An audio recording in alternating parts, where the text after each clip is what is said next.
Hello and welcome to my video. Today I'm going to show you a hohem iSteady Pro 4, which is a gimbal designed for action camera. So the advertises will be compatible for all kind of action camera, including the GoPro. And actually, if you own a GoPro, this one can actually control some of the basic function wirelessly to that as well. Now, gimbal is a device which keep your action camera steady. If you are using your action camera and you handheld it, then you can definitely tell that it's shaking a lot because it's quite hard to stabilize this with your hand. The latest generation of GoPro, like I have the 9, but the 10 and the 9, they have really good stabilization. So you can actually get away with not using a gimbal for some simple panning and stuff motions. But if you are doing a lot of running around action shots and all that, and you want the butter smooth experience, then the iSteady Pro 4 might be for you. If you find my information useful, don't forget to share, like, and subscribe to my channel to help me grow. One here, I got it from Amazon for about £99. Action camera, you can get very cheap one if you don't need the branded stuff. So you can have this like less than, let's say, £200,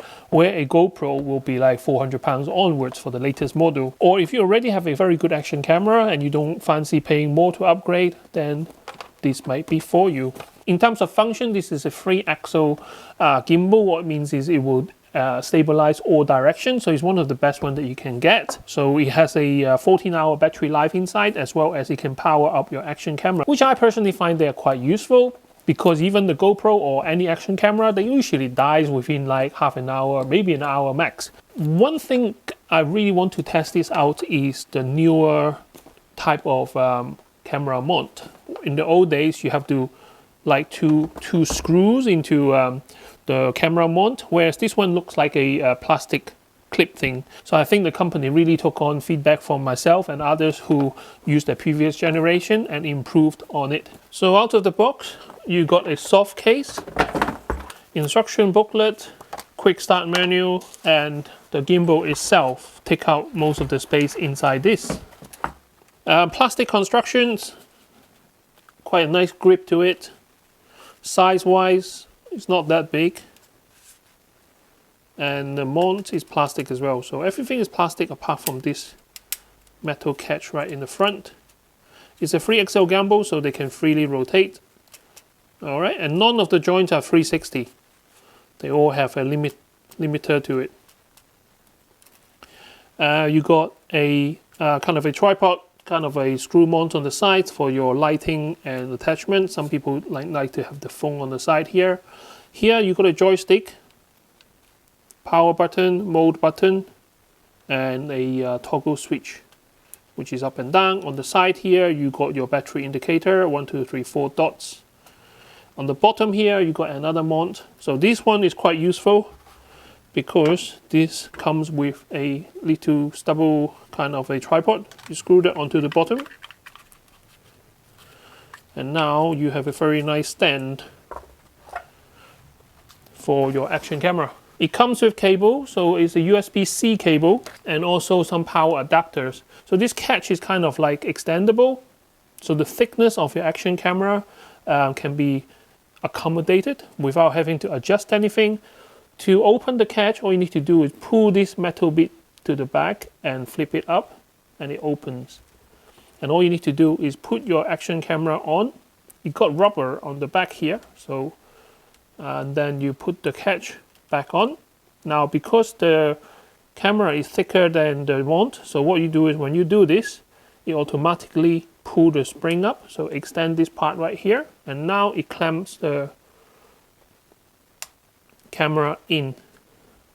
And once you hear the click, it will not come off. So no matter what you do, you swing it around, the camera is not going to get loose at all. The only way the camera can come out is if you pull this metal colored metal part. If you pull it out and lift it up, that's how you can change your action camera. Because it got a rubberized backing, so once it kind of clamped down, it doesn't really want to shift. To power it on, we got a power button on the front here. Usually just press and hold. Now bear in mind that I just opened it, so I haven't really got time to play around with it.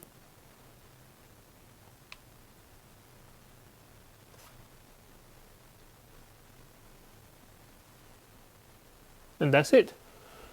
It works out of the box. Literally, there is no fuss or anything like that. And this is not even the GoPro, so this is just any old camera. And I haven't balanced this whatsoever. For those people who use gimbal a lot, you will understand what balance means. So when you put the camera onto the mount, in the old days, the motor have a specific torque to them.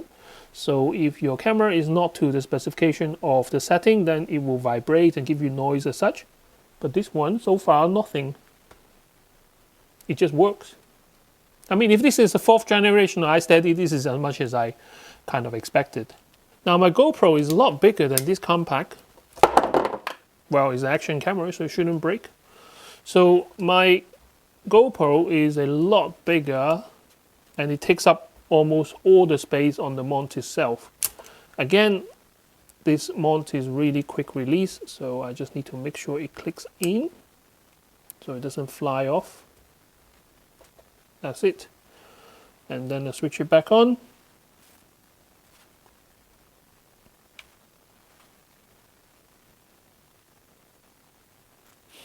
Again, it just works out of the box. This is my testing rig. So this one here is the cam pack attached to the gimbal. This without stabilization. Both of these cameras have stabilization turned off just to test the gimbal function. As you can see, the gimbal is on and the GoPro is on at the moment. Unfortunately, the GoPro is on 4K and this one is on 2.7K, just as a reference. Because sometimes, you know, in those brochures and, you know, advertising video, they don't really show you what's going on. So this is a good way to tell you if it is working or not. So today is the best day to test a action camera because they need tons of light. And today is a very good day in London. So I'm just going to go around the garden, walk around with the gimbal, shake it up a bit so you guys can see what this can and what it can't do. So now I'm handheld, side by side, the GoPro and the compact. Both of them have stabilization off. This is just a quick test. Obviously one is wider angle than the other, but in terms of like shakiness, stabilization, then you can give you a good reference point. You can see how tall this grass is because it's not being cut by the machine, but the rest of the lawn, I haven't used a lawnmower for a long time. Still need to clean up the edges, but it's not bad at all. Action camera do need a lot of light, so today is a rare day and it's fantastic weather, good for testing an action camera. Should be able to see my reflection.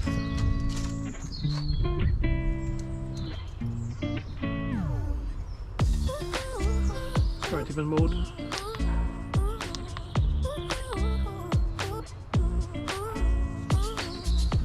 Now it's fully locked.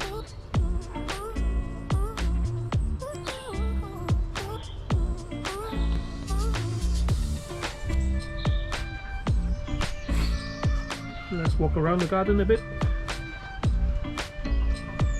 I'm holding these with one hand and try to be as stable as I can. But as you're walking, you can't avoid some up and down movement. So for example, if I exaggerate my step, this kind of movement the gimbal can't take over. But if you try to stabilize your hand a bit, and then it makes a whole lot of difference.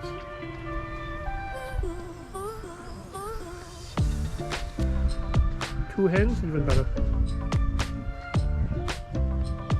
Okay, let's do some fast walking.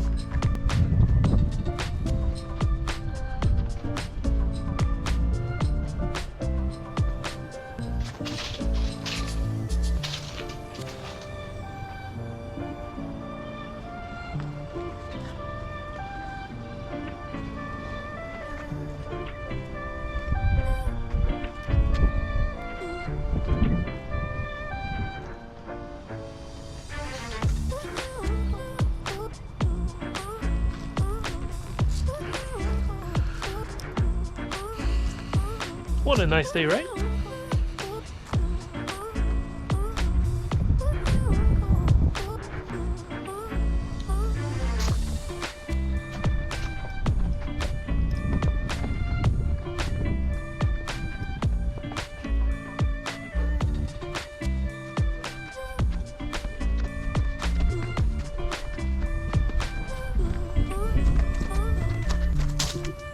One thing the static camera cannot do obviously is the tilting up and down, so what I will do is I change the mode. Okay, now it locks the camera so I can point where it needs to go. So let's do this again. Okay, so now all three axles is locked. Will give me some degree of movement in terms of tilt as well if I want to tilt it, but it should smooth out all different functions.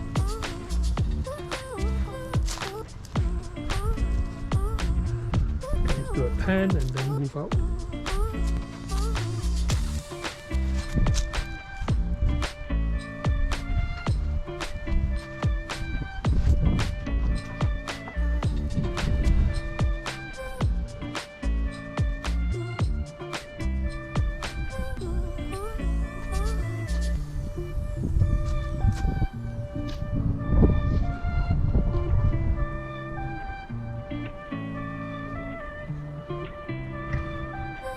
This one can actually connect to your phone via Bluetooth. Download the apps and then pair the Bluetooth, and then you get the full setting for the gimbal. For example, you can use the joypad here on your phone to move your camera.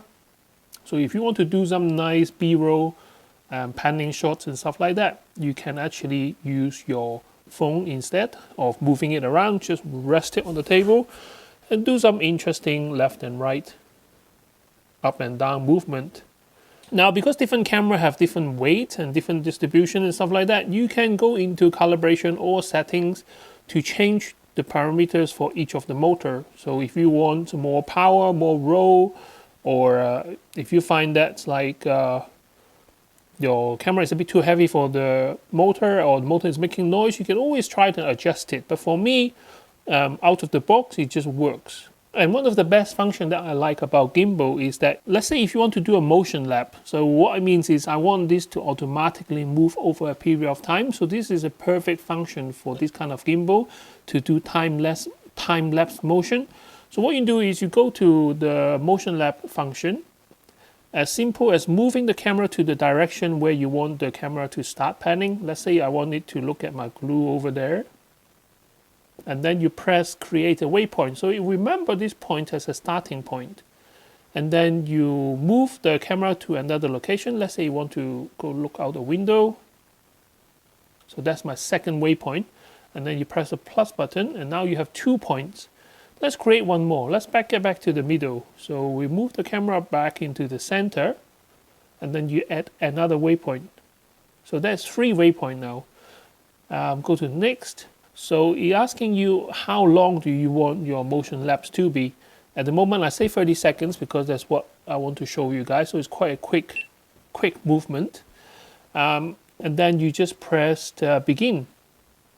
And then you go to your first point, and then slowly pan over to the window and then come back to the middle. Obviously, we're trying to do a time lapse here, so you'll be choosing like maybe an hour, even 2 hours long. But for this part of the video, I'm just showing you what it can do and what it can't do.